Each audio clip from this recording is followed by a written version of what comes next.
Good morning વિદ્યાર્થી મિત્રો, જય શ્રી કૃષ્ણ. ગણ ચેપ્ટરમાં આગળ વધીએ. છેલ્લા લેક્ચરમાં મેં તમને ઘાત ગણની વાત કરેલી. આજે આપણે ગણ પરની જે મુખ્ય બેઝિક ક્રિયાઓ છે, યોગ ક્રિયા, છેદ ક્રિયા અને પૂરક ક્રિયા, એની વાત કરીશું અને એના કેટલાક ગુણધર્મોનો આપણે પરિચય મેળવીશું. બરાબર, ચલો શરૂઆત કરીએ. સૌથી પહેલી યોગ ક્રિયા.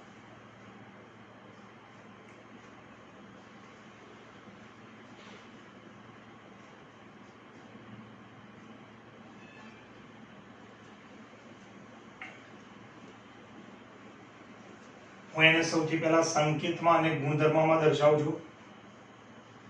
યોગ ક્રિયાને આપણે યોગ ગણ વડે દર્શાવીએ છીએ. એ યોગ બી ઇઝ ઇક્વલ ટુ, મારે લખવું હોય તો હું લખી શકું એવા એક્સ ઘટકો કે જ્યાં એક્સ ઘટકો ગણ એ માં પણ હોય અથવા ગણ બી માં હોય.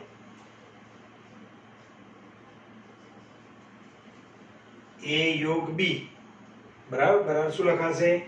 એક્સ ઘટકો જ્યાં એક્સ બિલોંગ્સ ટુ એ અથવા એક્સ બિલોંગ્સ ટુ બી, અર્થાત એ અને બી બંનેના ઘટકો આવી જવા જોઈએ. બરાબર, ચલો બીજું, ગણને જે ક્રિયાઓ છે એ ક્રિયાઓને દર્શાવવા માટે આપણે વેન આકૃતિનો ઉપયોગ કરીએ છીએ. અહીંયા હું એ યોગ બી ને વેન આકૃતિ તરીકે હું દર્શાવું.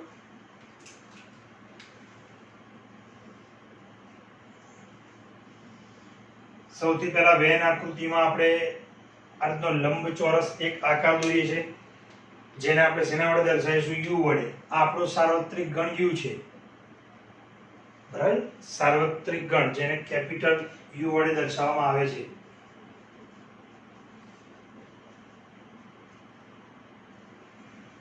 યુનિવર્સલ સેટ કહીએ છીએ માટે એને કેપિટલ યુ વડે આપણે દર્શાવીએ છીએ. ચલો, એમાં હું ગણ એ અને ગણ બી ની વેન આકૃતિ દોરું. એટલે આ રીતે સર્કલ દ્વારા એને દર્શાવીશ. આ ગણ એ છે, આ ગણ બી છે. અહીંયા હું એ યોગ બી નો ભાગ હું દર્શાવીશ. એ યોગ બી નો ભાગ એટલે ગણ એ ના પણ ઘટકો આવી જાય અને બી ના પણ આવી જાય.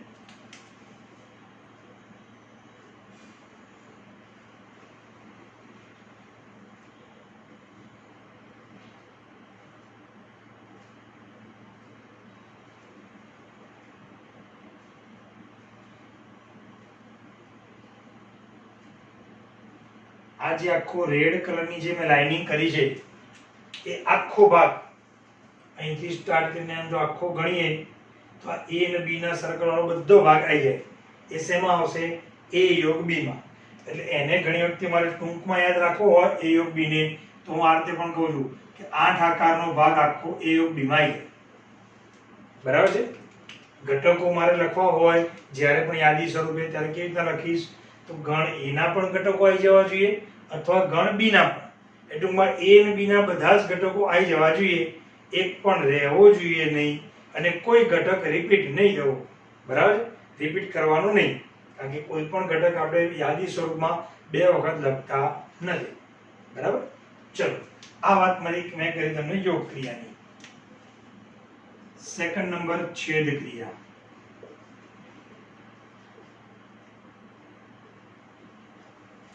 છેદ ક્રિયામાં આપણે સંકેત છે a છેદ b, એને ગુણધર્મ સ્વરૂપમાં લખીશું x, જ્યાં x belongs to a અને x belongs to b. તમે જોઈ શકો છો યોગ ગણ હતો ત્યારે મેં વચ્ચે સંકેત શું મૂક્યો? અથવા. છેદ ગણ છે એટલે અહીંયા વચ્ચે મેં શું મૂક્યું? અને. એનો અર્થ શું? અથવા એટલે a અને b ના બધા ઘટકો આવી જવા જોઈએ. અને એટલે ગણ એ માં પણ હોય અને બી માં પણ હોય, જેને આપણી ભાષામાં કહીએ કોમન ઘટકો, સામાન્ય ઘટકો એ છેદ બી માં આવે. ચલો એની વેન આકૃતિ હું દોરું.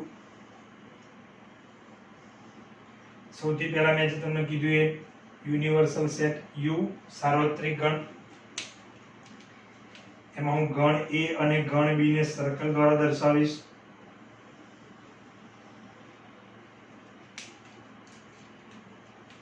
ગણ એ ગણ બી, છેદગણ એટલે બંનેનો કોમન ભાગ. તો તમે જો બંને સર્કલનો કોમન ભાગ જ્યાં વચ્ચેનો જે છે જે બદામ આકારનો ભાગ,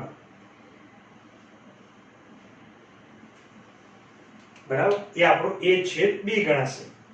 એટલે એને ઘણી વખતે જો આપણે ટૂંકમાં યાદ રાખવું હોય તો આ રીતે બદામ આકારનો ભાગ યાદ રાખીએ છીએ. આ જેટલી પણ ક્રિયાઓ આવશે એને આ રીતે ક્યાંક આપણે આકારો યાદ રાખીશું. બરાબર, યોગગણમાં જે આખો 8 આકારનો ભાગ એટલે a અને b ના બધા જ ઘટકો આવી જવા જોઈએ. a છેદ b માં તો a અને b નો કોમન ભાગ એટલે જે આ બદામ આકારનો ભાગ છે એ આવવો જોઈએ. ચલો કે બે ક્રિયાની વાત કરી. ત્રીજા નંબરે પૂરક ક્રિયા.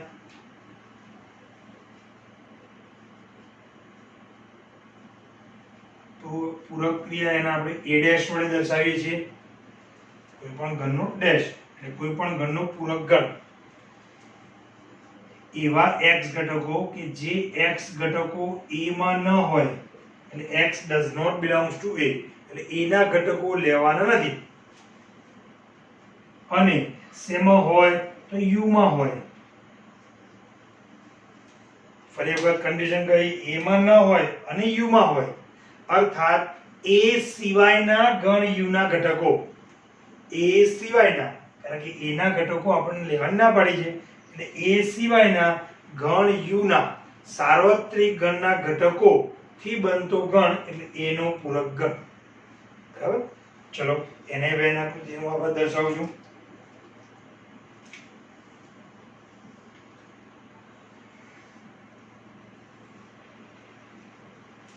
અહીં u લખી દઉં.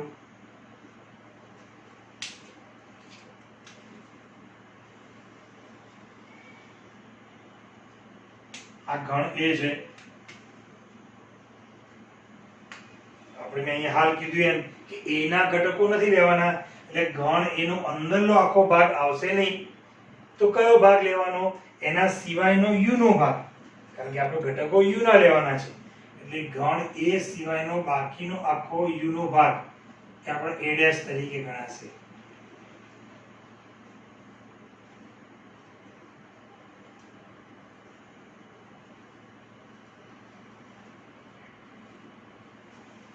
ઓકે, જે રેડ લાઇનિંગ થી ભાગ દર્શાવેલો છે એ a ડેશ નો છે. ઓકે, ફરી એક વખત આપણે મુખ્ય હાલ ત્રણ ક્રિયાઓ જોઈએ છે જે તમે ભૂતકાળમાં પણ આગલા ધોરણમાં તમે શીખી ગયા છો.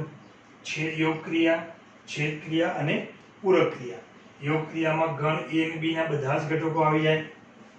છેદ ક્રિયાની વાત કરું તો ગણ a અને b માં બંનેમાં હોય એવા અર્થાત કોમન ઘટકો આવે. પૂરક ક્રિયા તો ગણ a માં ન હોય અને u માં હોય અર્થાત ગણ a સિવાયના u ના ઘટકો આવે. શેમાં? પૂરક ગણમાં. એટલે એ શું કહેવાય? a dash. ઓકે, મુખ્ય આ ત્રણ ક્રિયાની મેં તમને વાત કરી. ત્રણેય ક્રિયાની આપણે વેન આકૃતિ જોઈ છે. બરાબર, સૌથી પહેલા એક એક્ઝામ્પલ લઈએ અને કેવી રીતના યોગગણ, છેદગણ ને પૂરક ગણ શોધવાનું એની થોડીક આપણે ચર્ચા કરી લઈએ.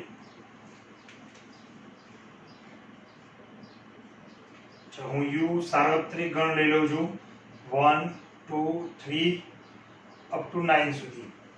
1 થી 9 સુધીની પ્રાકૃતિક સંખ્યા હું લઉં છું. ચલો, ગણ a 2 3 5 6 7, ગણ b 1 3 4 6 8 અને 9. ઓકે, મેં a અને b લીધેલો છે. હું ચાર વસ્તુ શોધીશ. એક a યોગ b, a છેદ b અને a ડેશ અને b નો પૂરક ગણ b ડેશ. આ ચાર હું શોધીશ. બરાબર, ચલો પહેલો a યોગ b. જો ગણતરીમાં લખતા હોય ત્યારે કેવી રીતના લખવાનું? તો પહેલા ગણ a ના ઘટકો લખી દઈએ 2 3 5 6 7. યોગ ગણ, હવે ગણ b ના ઘટકો લખી દઉં 1 3 4 6 8 9. બરાબર, ચલો આપણે યોગ ગણ શોધીએ છીએ એટલે a અને b ના બધા જ ઘટકો લઈ લેવાના, એક રહી જવું જોઈએ નહીં, કોઈ ઘટક રિપીટ ન થવું જોઈએ. ચલો તો ક્રમ બાય ક્રમ હું લઉં. અહીંથી પહેલા 1 આવશે, 2 3 4 5 6 7 અહીંથી 8 અને 9. ઓકે, હવે જોઈ શકો છો 1 થી 9 સુધીની બધી જ પ્રાકૃતિક સંખ્યા આવી ગઈ.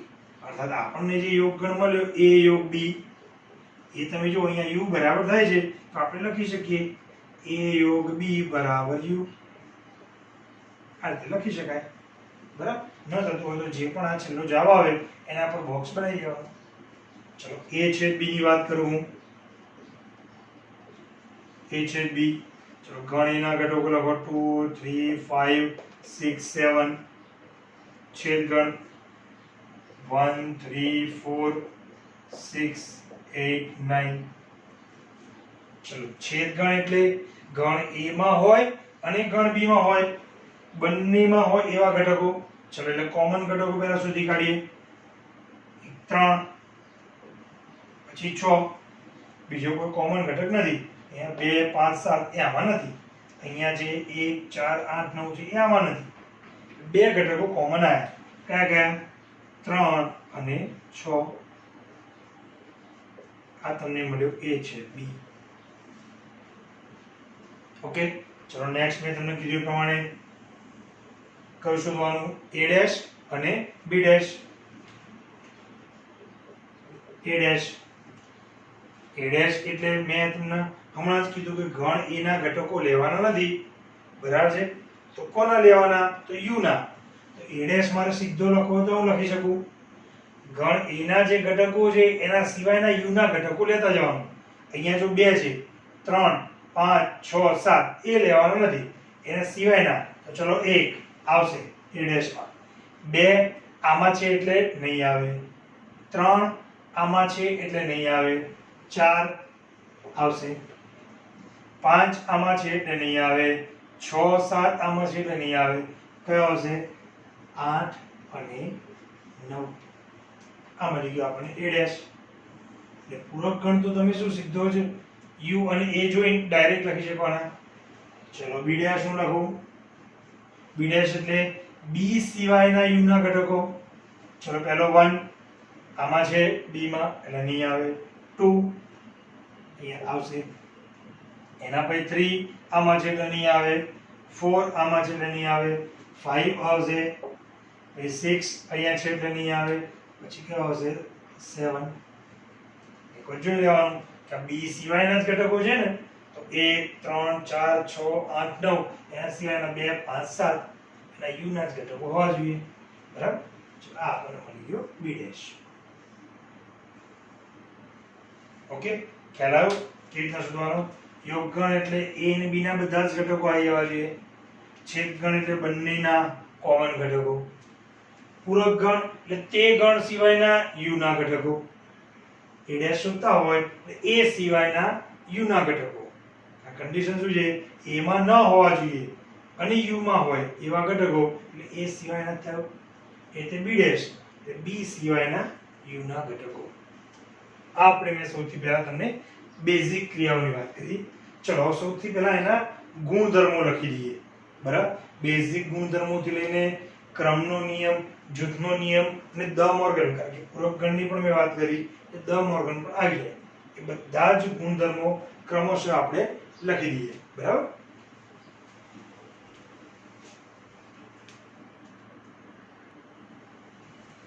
કે ચલો શરૂઆત કરીએ. જે ગણની ક્રિયાઓ હતી એના ગુણધર્મો. સૌથી પહેલા યોગગણ અને છેદગણ માટેનો હું ક્રમનો નિયમ લખું છું. પહેલો a યોગ b બરાબર b યોગ a તમે લખી શકો. આને આપણે કહીશું ક્રમનો નિયમ.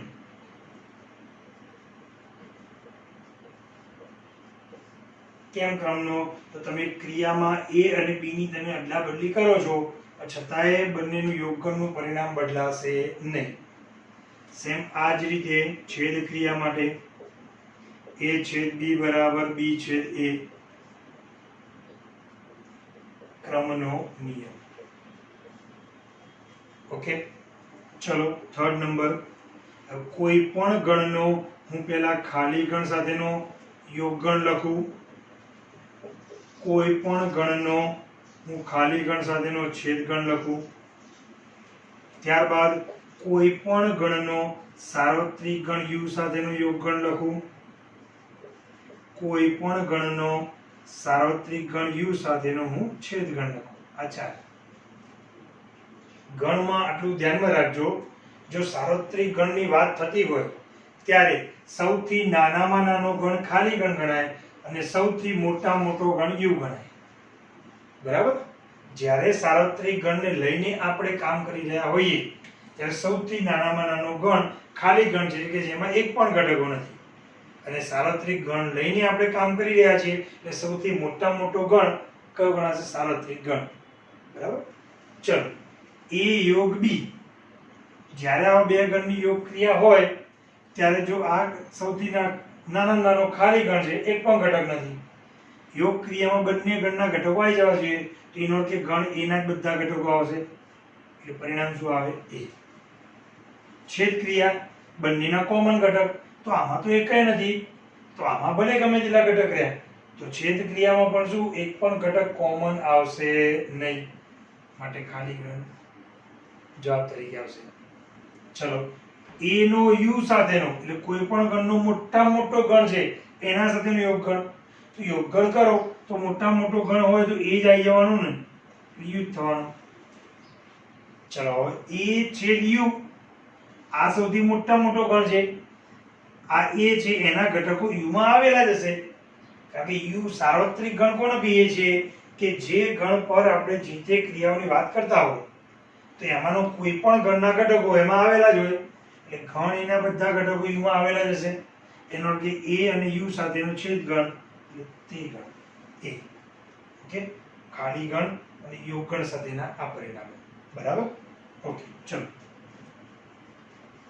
7મા નંબરે એક હું પૂરક ગણનું પરિણામ લખું છું. કોઈ પણ ગણનો પૂરક ગણ અને એનો ફરી પૂરક ગણ એટલે તે ગણ પોતે. પૂરક ગણનો પૂરક ગણ. બરાબર? તમારે પરિણામ ચકાસવું હોય તો હમણાં જે આપણે a' શોધેલો એનો ફરી તમે પૂરક ગણ શોધજો. ફરી પૂરક ગણ એટલે જે a' શોધેલો ને એના સિવાયના u ના ઘટકો, એ તમને જે મુખ્ય જે પહેલો a હતો ને એ જ મળી જશે. બરાબર? ઓકે, ચલો આગળ વધીએ. 8મા નંબરે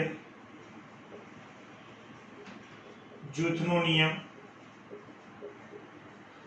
જૂથના નિયમમાં બે પરિણામ છે, એક યોગગણ માટેનું, એક છેદગણ માટેનું.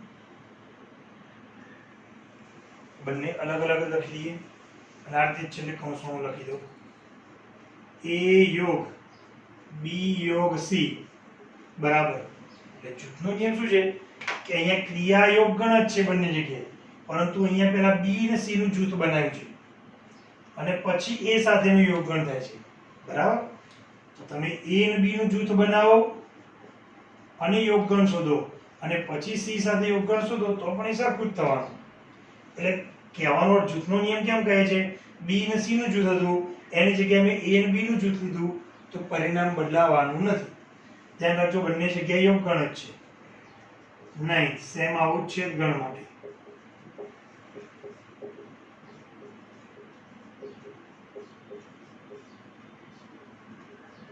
જૂથનો નિયમ, આ પણ જૂથનો નિયમ. ઓકે, ચલો આગળ વધીએ. સૌથી ઇમ્પોર્ટન્ટ, મોસ્ટ ઇમ્પોર્ટન્ટ હું બે પરિણામ લખાઈ રહ્યો છું. એક વિભાજનનો નિયમ અને સેકન્ડ દ મોર્ગનનો નિયમ.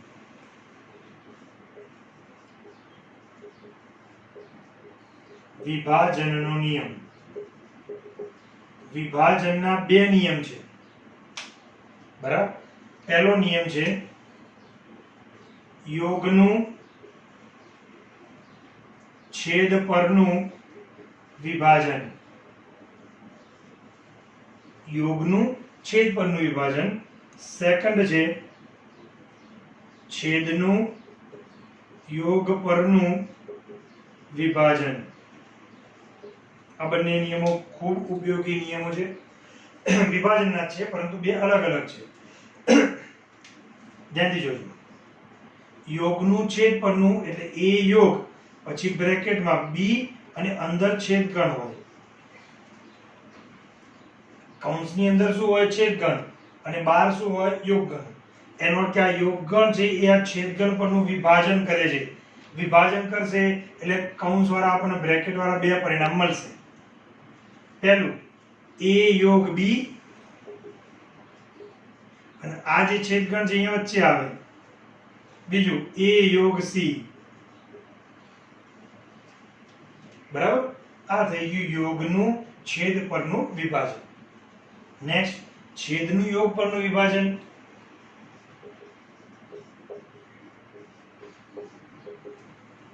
તો શું લખાશે? a છેદ b યોગગણ a છેદ c. ફરી એક વખત બે નિયમ છે વિભાજનના, યોગનું છેદ પરનું અને છેદનું યોગ પરનું. એટલે પહેલો a યોગ બ્રેકેટમાં b છેદ c, અર્થાત a યોગ b એ પહેલા કૌંસમાં, પછી છેદગણ આ જે અંદર કૌંસમાં ક્રિયા હોય એ વચ્ચે આવે. ફરી a યોગ c. બરાબર? અહીંયા a છેદ બ્રેકેટમાં b યોગ c બરાબર તો a છેદ b યોગગણ a છેદ c. બરાબર? બે નિયમ થઈ ગયા. ચલો વાત કરીએ દ મોર્ગનનો નિયમ.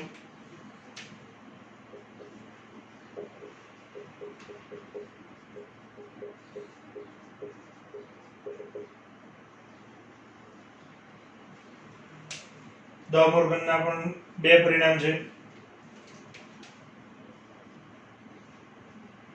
બંને લખું છું. પહેલું a છેદ b અને કૌંસ, અને કૌંસની બહાર ડેશ એટલે પૂરક ગણ, અર્થાત a છેદ b નો જે તમે ગણ શોધ્યો એનો પૂરક ગણ. તો કોના બરાબર થાય? તો બંનેને તમે ડેશ અલગ આપી દો એટલે બંનેનો પૂરક ગણ, અને આ છેદ ગણ અહીંયા વચ્ચે યોગ ગણ. બરાબર? એક્ઝામ્પલ નેક્સ્ટ એક્ઝામ્પલમાં આપણે આ બંને પરિણામો ચકાસીએ પણ છીએ, કે એ પણ એક્ઝામ્પલ પૂછાય છે. બીજું a યોગ b અને હોલ ડેશ કૌંસની બહાર ડેશ એટલે આખાનો પૂરક ગણ. તો બંનેનો પૂરક ગણ અલગ આપી દેવાનો, અહીંયા યોગ ગણ, અહીંયા શું આવશે? છેદ ગણ. ઓકે? અગત્યના આ નિયમો છે 11મો. એના સિવાયના હું તમને એક પરિણામ લખાવું છું ગુણધર્મ સ્વરૂપે, જેને શોષણનો નિયમ કહે છે.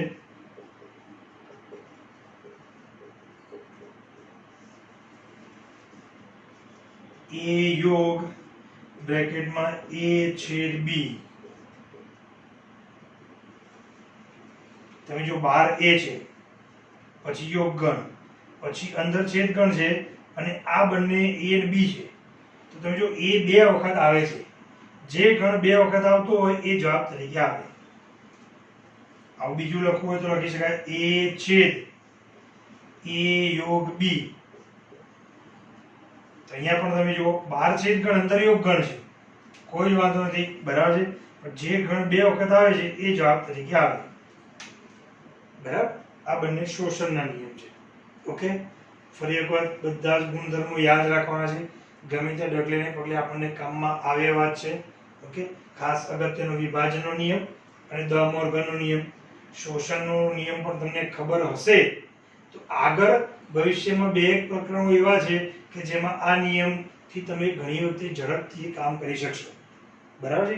એક ગાણિતિક તર્ક કરીને પણ છે અને બીજું સંભાવના પણ છે. એ બંનેમાં પણ આ જે ગણની ક્રિયાઓ છે એના ગુણધર્મો આપણને કામમાં લાગશે સમજવા માટે. ઓકે?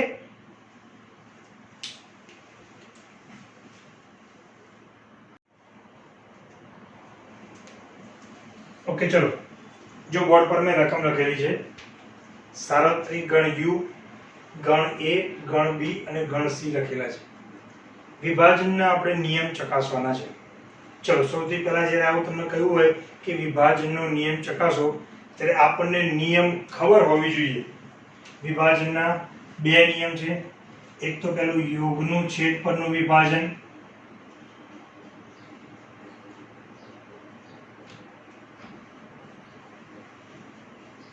અને સેકન્ડ નંબરે છેદનું યોગ પરનું વિભાજન.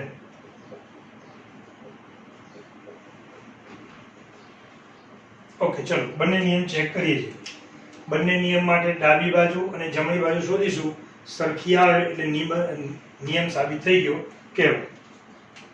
ચલો ડાબી બાજુ માટે અહીંયા પહેલા નિયમમાં ડાબી બાજુમાં તમે જો સૌથી પહેલા a યોગ b છે c છે એટલે સૌથી પહેલા તમારે b છે c શોધવું પડે. ચલો b છેદ c that is equal to, અહીંયા પહેલા હું b ગણ લખું છું.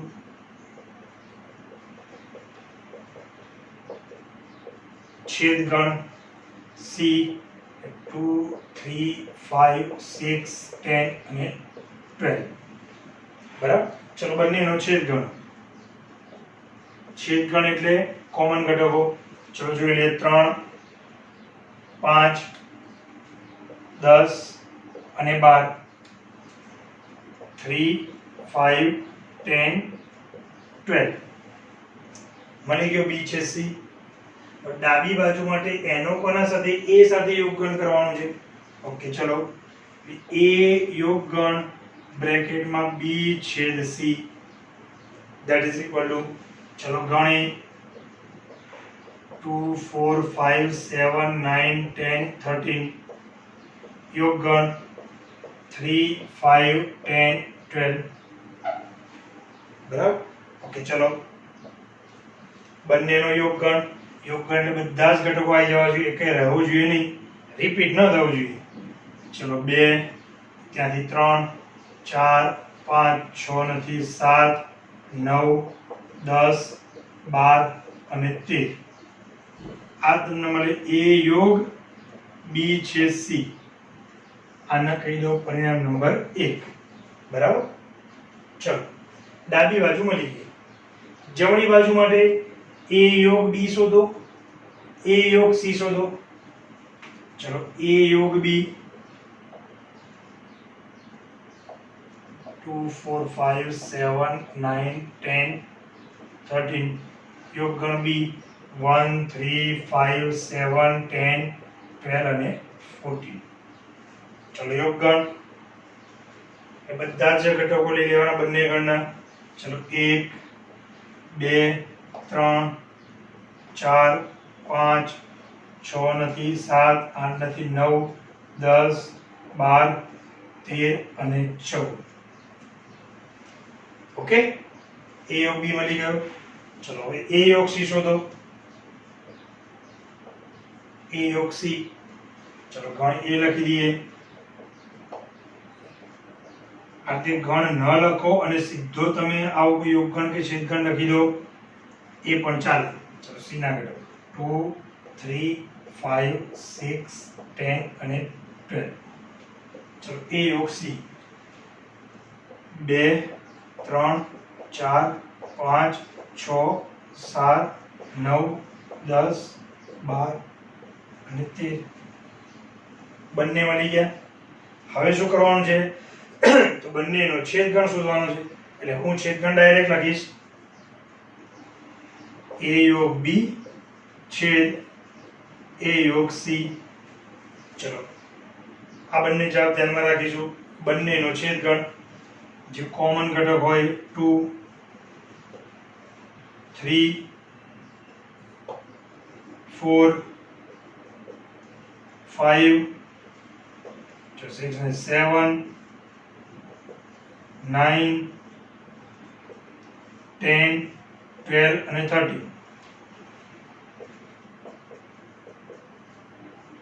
આ તમને જમણી બાજુનું પરિણામ મળી ગયું. નંબર 2 કહી દો. હવે ચેક કરો. નંબર 1 માં તમને જે ગણ મળ્યું હતું એ અને નંબર 2 માં જે ગણ મળ્યું શું બંને સરખા જ છે? 2 3 4 5 7 9 10 12 13 બંને સરખા છે. અહીંયા લખીશું આપણે 1 અને 2 પરથી, એટલે 1 અને 2 શું દર્શાવે છે? a યોગ b છેદ c બરાબર a યોગ b છેદ a યોગ c. પહેલો નિયમ એ સાબિત થઈ જશે. ચલો સેમ એ જ રીતે બીજા નિયમની વાત કરીએ. હવે તમને કીધું એમ કે અહીંયા કેટલીક જગ્યાએ તમે આ જે યોગગણ છે એ ડાયરેક્ટ લખો તો પણ ચાલે. એવું આ જે પદ લખ્યું છે એ લખવું એવું જરૂરી નથી. બરાબર. શરૂઆતનો એક્ઝામ્પલ હતો એટલે સમજાવવા માટે હું લખું છું, બરાબર.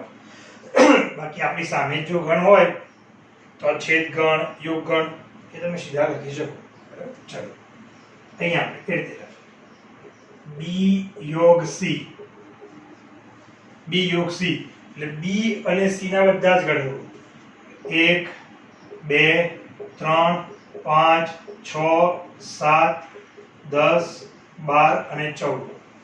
ધ્યાન રાખવાનું કે કોઈ રહી ના જાય, બરાબર છે. ચલો આ બી યોગ સી નો એ સાથેનો છેદગણ, બી યોગ સી નો એટલે આજે શોધ્યો એનો એ સાથેનો છેદગણ, બરાબર છે. તો સીધું અહીંયા કમ્પેર કરતા ના ભાવે તો મેં કીધું એમ લખવાનું 2 4 5 7 9 10 13 અને છેદગણ 1 2 3 5 6 7 10 12 અને 14. ઓકે અહીંયા હાલ ચલો બંનેનો છેદગણ એટલે આપણને બીજા પરિણામની ડાબી બાજુ મળી જશે. તો ધ્યાનથી 2 5 7 10 2 4 નથી 5 જો 7 આમાં છે 2 5 7 9 આમાં નથી 10 આવશે 13 આમાં નથી, બરાબર. એટલે આપણને એ છેદ બી યોગ સી આના પરિણામ નંબર 3 કહી દો. જો ડાબી બાજુ મળી ગઈ. જમણી બાજુમાં પહેલા a છેદ b શોધી કાઢીએ. ચલો a છેદ b બંનેના કોમન ઘટકો 1 નથી 3 2 નથી. પહેલો આવશે 5, પછી આવશે 7 10 બસ પેલા 13 નીચે 12 14 નથી, બરાબર. ચલો આ a છેદ b મળ્યો. એ જ રીતે a છેદ c, a અને c નો છેદગણ 2 5 10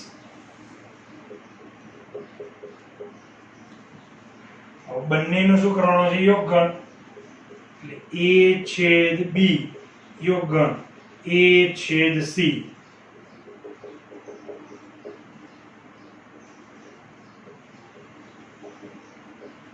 ચલો યોગગણ લખીએ છીએ 2 5 બંનેમાં છે એટલે એક જ વખત, 7 10 પણ એક જ વખત.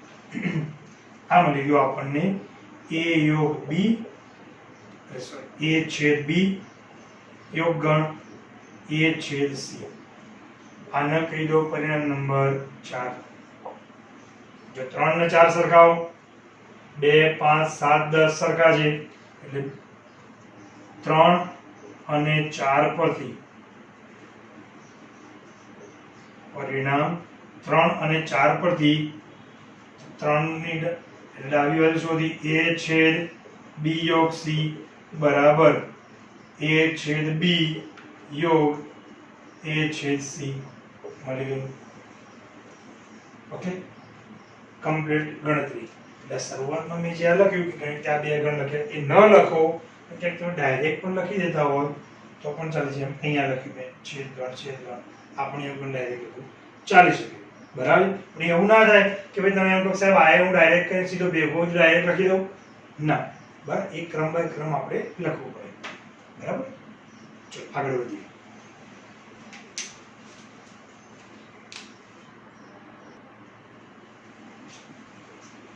ચલો ઓકે આગળ વધીએ. જે મેં તમને કીધું કે મોસ્ટ ઇમ્પોર્ટન્ટ બે પરિણામ છે, બે ગુણધર્મો છે નિયમ સ્વરૂપે. એક તો વિભાજનનો નિયમ અને બીજો દ મોર્ગનનો. આગળના આપણે વિભાજનના બંને નિયમ આપણે ચકાસે. ચલો આ એક્ઝામ્પલમાં દ મોર્ગનનો નિયમ ચકાસીએ.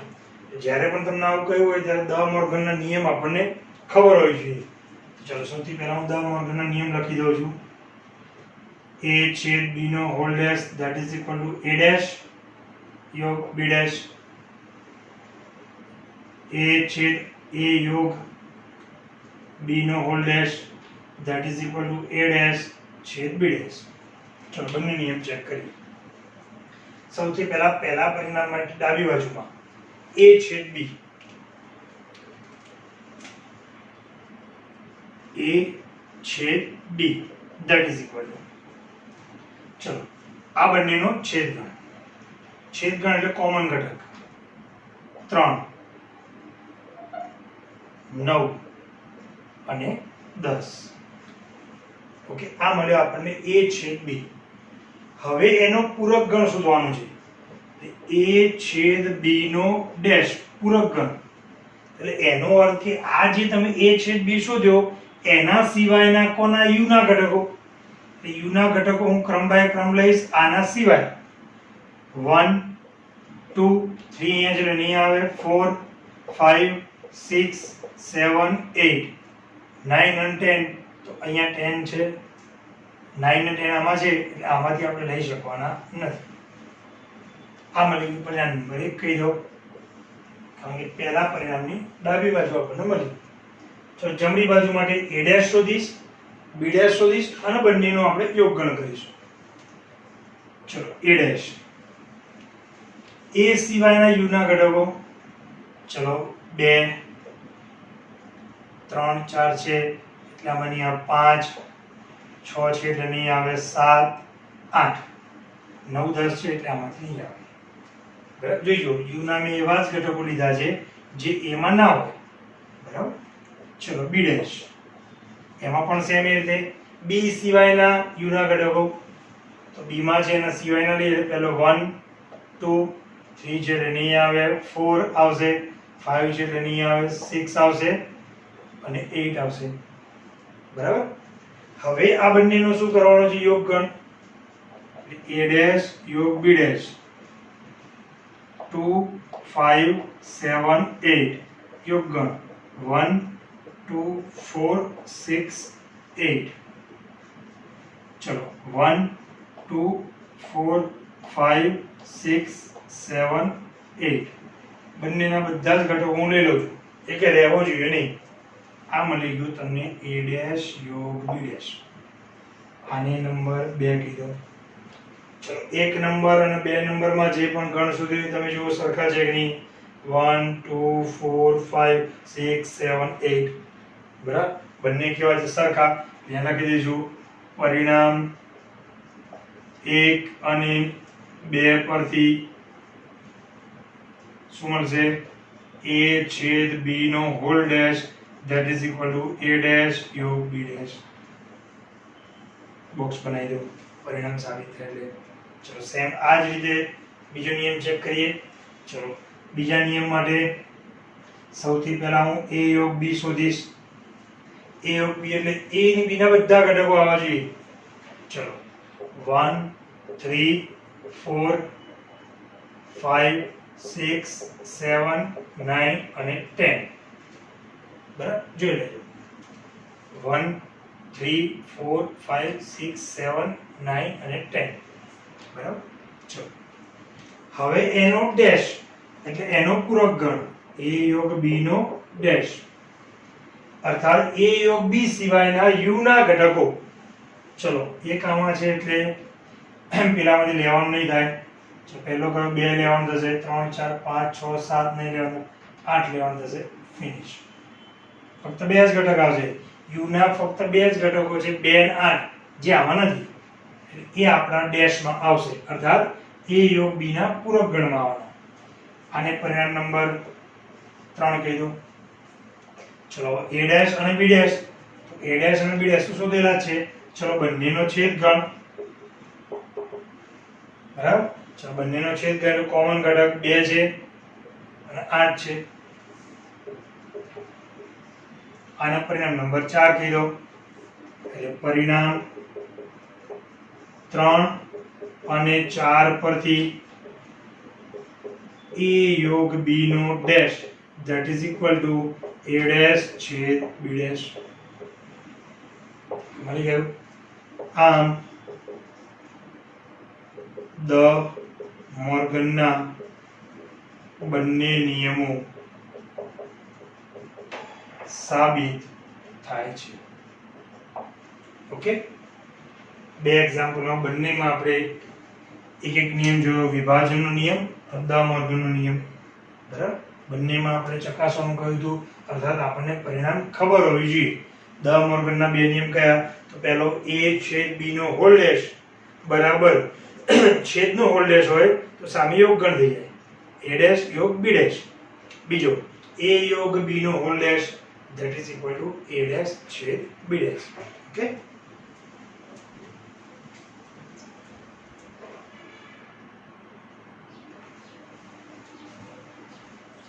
ઓકે ચલો વિદ્યાર્થી મિત્રો,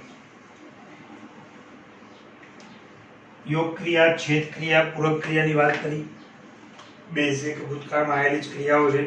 બહુ સરળતાથી આપણને એ ક્રિયા દ્વારા યોગગણ, છેદગણ અને પૂરક ગણના ગણ આપણને શોધતા આવે છે. ઓકે, એના મુખ્ય જે બે કેટલાક ગુણધર્મો પણ મોટા ભાગે બધા લખાઈ દીધા. બે અગત્યના જે ગુણધર્મો નિયમો સ્વરૂપે છે જેની વાત કરી, વિભાજનનો નિયમ અને દ મોર્ગન.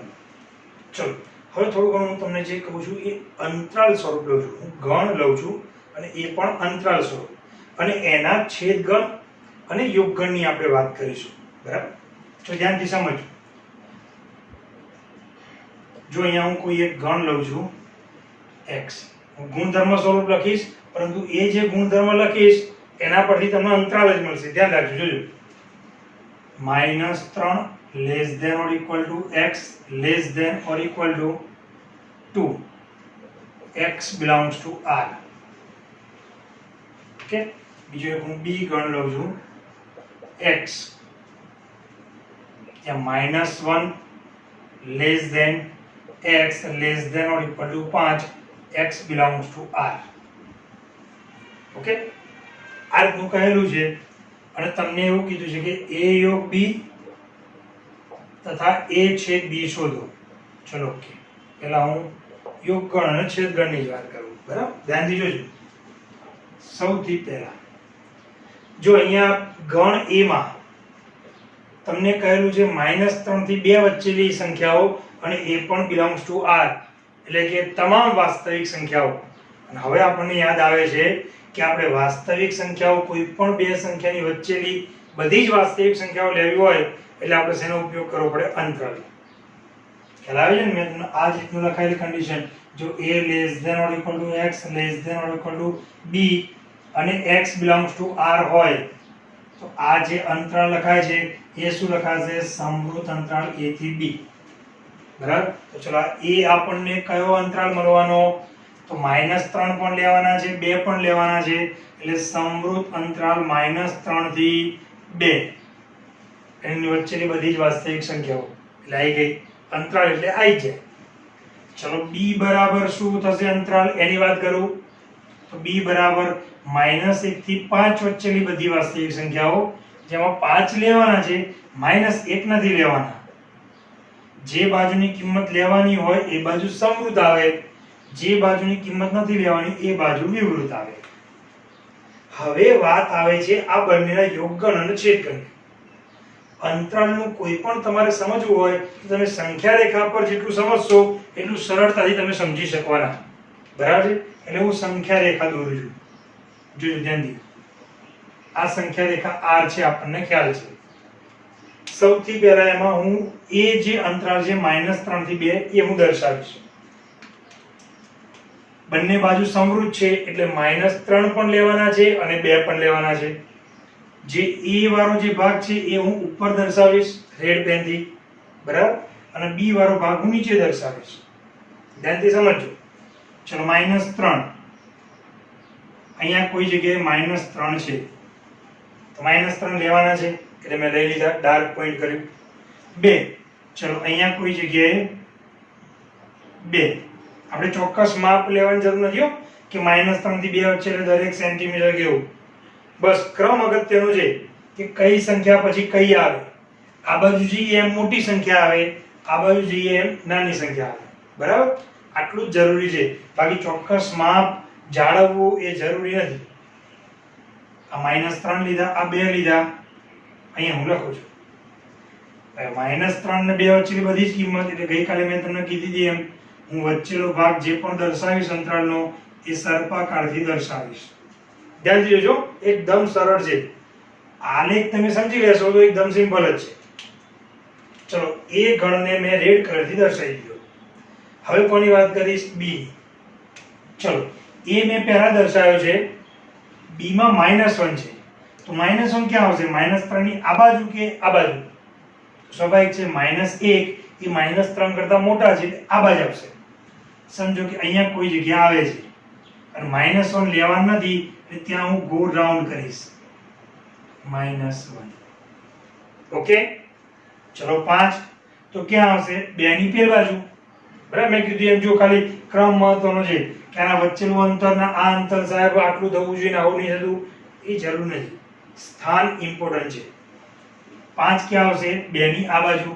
તો ચલો અહીંયા કંઈક આટલું મૂકું, ડાર્ક કરીશ. કેમ? કારણ કે એ સમૃદ્ધ છે. ત્યાં શું લખીશ? 5. અને એની વચ્ચેની બધી જ વાસ્તવિક સંખ્યાઓ એટલે સર્પાકાર ભાગ તો ખરો જ. આ સર્પાકાર ભાગ શું દર્શાવે છે? આ વચ્ચેની બધી જ સંખ્યાઓ આવેલી છે. સર્પાકાર ભાગ જે દોર્યો છે એ શું દર્શાવે છે? આમ તો ડાર્ક ઘાટી લાઇનિંગ હોય, પરંતુ હું ઘાટો કલર પૂરવા જાઉં તો સમાઈ જાય, માટે મેં તમને ગઈકાલે છેલ્લા લાસ્ટ લેક્ચરમાં પણ કીધેલું કે હું આજે સર્પાકારથી દર્શાવીશ. હવે જો વિદ્યાર્થી મિત્રો આલેખ દોરી કાઢ્યો ને તો a છેદ b અને a યોગ b લખો, એકદમ સિમ્પલ, સીધો જ. ચલો હું પહેલા a છેદ b લખતા શીખવાડું. છેદગણ એટલે કોમન ભાગ. આ જે બંને સર્પાકાર વાળો જે ભાગ છે એમાં તમને કઈ જગ્યા કોમન દેખાય છે? તો જો ઝડપથી સીધું દેખાય છે આપણને કે સાહેબ -1 થી 2 વચ્ચેની કિંમતો કોમન દેખાય છે, એટલે એ આપણો અંતરાલ છેદગણમાં આવશે. બાઉન્ડ્રી લાઈન મળી ગઈ. ફરી એક વખત, છેદગણ એટલે કોમન ઘટકો. કોમન ઘટક એટલે આ બંને સર્પાકાર ભાગમાં જે જગ્યાએ ભાગ તમને સરખો દેખાતો હોય, કોમન દેખાતો હોય, કે જ્યાં બ્લુ પણ હોય અને રેડ પણ હોય, એવો -1 થી 2 વચ્ચેનો ભાગ. એટલે અંતરાલના અંત્યબિંદુ નક્કી છે. હવે આ 2 લેવાના કે નહીં? તો જો ઉપરલામાં 2 આવેલા છે, નીચેલામાં તો સર્પાકાર છે એટલે આવેલા જ છે, એનો અર્થ કે 2 લેવાના છે. -1 લેવાના કે નહીં? તો ઉપરલામાં આવેલા છે કારણ કે સર્પાકાર છે, પણ નીચેલામાં આવેલા નથી. અને આપણે છેદગણ શોધી રહ્યા છીએ. આપણે શું શોધી રહ્યા છીએ? છેદગણ. છેદગણ એટલે બંનેમાં હોય એવો. ઉપરલામાં છે, a માં છે, પણ b માં નથી, માટે -1 નહીં આવે એટલે શું થશે? વિયોગ. આ મળી ગયો તમને a છેદ b. હવે a યોગ b. a યોગ b પણ સિમ્પલ આલેખ પરથી. આ બાજુ તમને આલેખ રેડ યા બ્લુ ક્યાંથી સ્ટાર્ટ થતો દેખાય છે? તો રેડ તમને -3 થી સ્ટાર્ટ થતો દેખાય છે. પેલી બાજુ ક્યાં સુધી છે? એટલે ક્યાં સુધી જતો દેખાય છે? તો બ્લુ 5 સુધી છે. એટલે સર્પાકાર ભાગ બંને ભાગ આવે એ આટલી લિમિટ છે. ગમે તે a નો આવતો હોય અથવા b નો. કારણ શું? યોગગણ એટલે a અથવા b. એટલે બેમાંથી ગમે તેનો સર્પાકાર ભાગ હોય આપણે લેવો પડે. સર્પાકાર ભાગ એટલે શું? એ બિંદુઓ, એ કિંમતો આવેલી છે. એટલે અહીંયા -3 અને અહીંયા ગયો 5. ચલો અંતરાલ કયો મૂકીશું? તો છેડા પરનું જ જોઈ લેવાનું. -3 છે કે નહીં? હા, આવેલા છે, તો અહીંયા પણ આવશે. 5 આવેલા છે કે નહીં? તો હા, અહીંયા પણ આવશે. આ થઈ ગયો તમારો છેદગણ અને યોગગણનો અંતરાલ. એટલે આ રીતે તમને અંતરાલનો પણ છેદગણ અને યોગગણ આવડે એ જરૂરી છે. કારણ કે આગળ જઈશું ત્યારે આપણે એક સુરેખ અસમતાઓ કરીને પ્રકરણ આવશે, જેમાં આ રીતે અંતરાલનો યોગગણ અને છેદગણ આવશે. એટલે સુરેખ અસમતાઓમાં આ રીતે સંખ્યા રેખાનો જ આપણે ઉપયોગ કરીશું, જેથી ઝડપથી આપણે અન્ડરસ્ટેન્ડ કરી શકીએ. ચલો બીજો એક એક્ઝામ્પલ લઈ લઈશું. ઓકે, ચલો.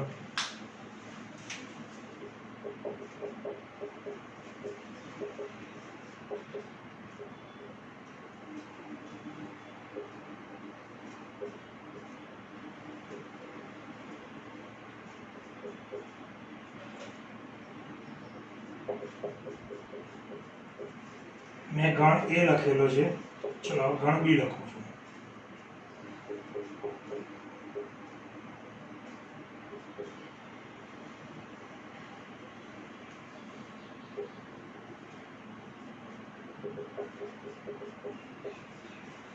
ઓકે, ચલો સૌથી પહેલા જે બંને અસમતાઓ સ્વરૂપ લખી છે એનું અંતરાલ લખીશ.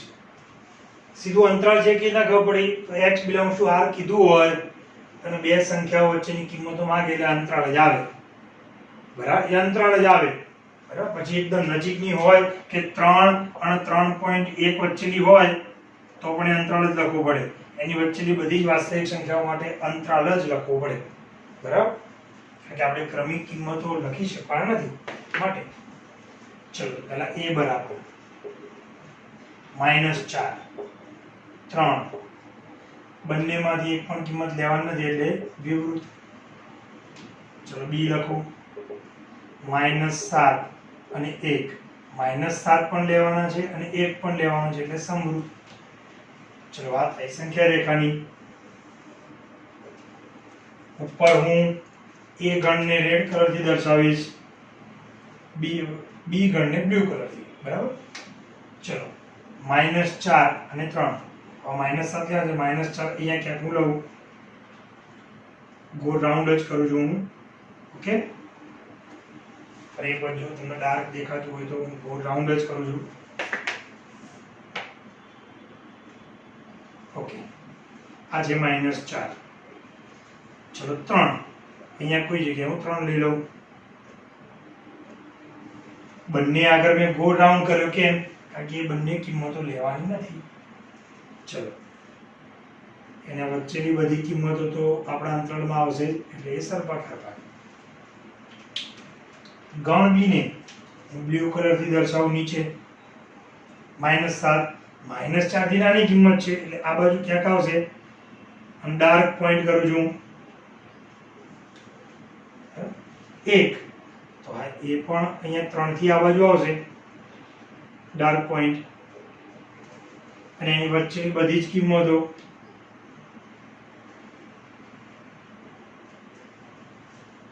બરાબર.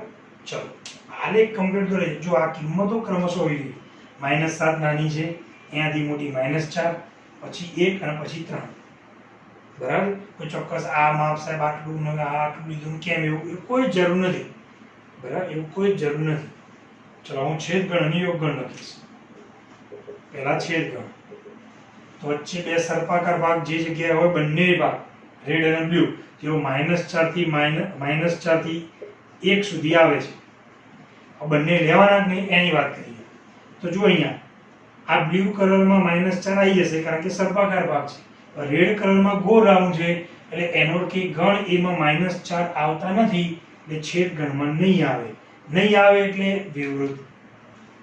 ચલો 1 અહીંયા નીચે બ્લુ ડાર્ક છે એટલે બ્લુ કલરમાં એટલે ગણ બી માં આવેલો છે. ઉપર સર્પાકાર ભાગ 1 સર્પાકાર ભાગ રેડ છે એમાં પણ આવેલો છે એટલે 1 ઉપર નીચે બંને જગ્યાએ છે એટલે ત્યાં આવશે સમ. ચલો યોગગણ. યોગગણમાં તો મેં કીધું એમ પહેલું ક્યાં સ્ટાર્ટ થાય -7, છેલ્લું ક્યાં પતે 3. -7 અહીંયા લીધેલા છે હા તો સમવૃત, 3 લીધેલા છે ના તો વિવૃત. આ થઈ ગયું છે. ઓકે. એટલે આ રીતે અંતરાળોના તમને યોગગણ છેદગણ પણ ફાવવા જોઈએ. હવે ક્યારેક વાત કરીશ પૂરક ગણની પણ વાત કરીશ. બરાબર છે કે પૂરક ગણ કેવી રીતના લેવાનો. બરાબર ને પૂરક ગણની વાત કરીશ અને પછી આપણે જે ગણ જે નેક્સ્ટ લેક્ચરમાં આ જે મુખ્ય 3 ક્રિયાઓ આપણે શીખ્યા યોગ ક્રિયા, છેદ ક્રિયા, પૂરક ક્રિયા, એના સિવાયની બીજી 2 ક્રિયાઓની આપણે વાત કરવાની છે. એક તો તફાવત ગણ અને બીજો સંમિત તફાવત ગણ. બરાબર છે.